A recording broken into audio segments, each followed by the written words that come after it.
today two persons who have themselves many, many years of parliamentary experience. In one case, experience as a presiding officer of the House of Representatives as a speaker, and in the other case, as the Attorney General of Trinidad and Tobago. And therefore, I would like to invite now Mr. Nizam Mohammed, former Member of Parliament, former Speaker of the House, to share his views, which were shared with us as a roundtable, but now to share his views with all of Trinidad and Tobago at this time. Mr. Mohammed. I endorse the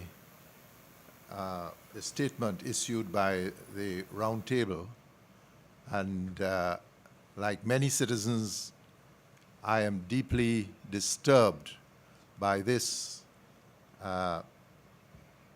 event that has taken place. What has happened here is in flagrant disregard of our Constitution and the rules of parliamentary procedure. What has happened here is a direct undermining of the investigations by the police service and by the Integrity Commission.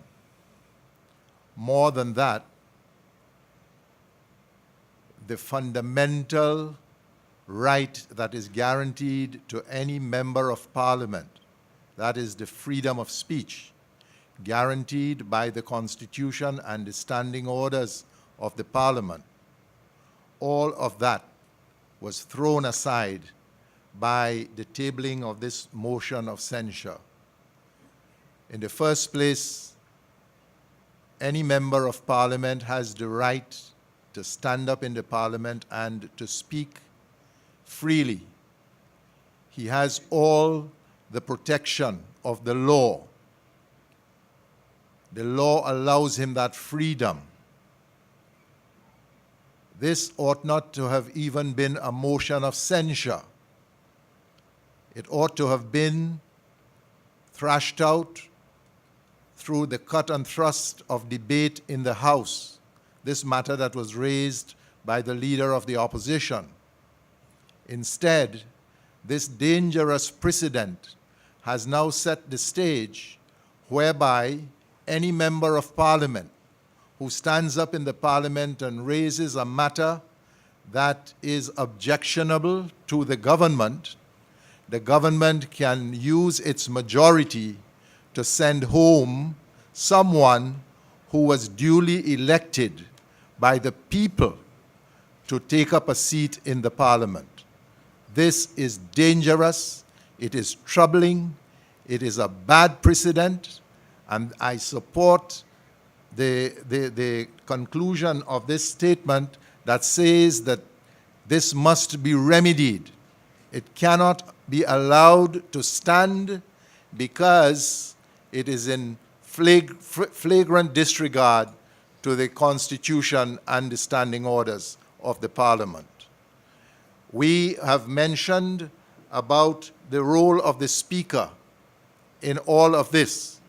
The Speaker has tremendous powers, but those powers are always to be used to protect the rights of the members who have put him to preside over the proceedings of the Parliament. The Speaker has failed in his duty to protect the rights of the member who has been suspended.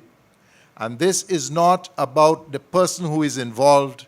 It is about our democratic process.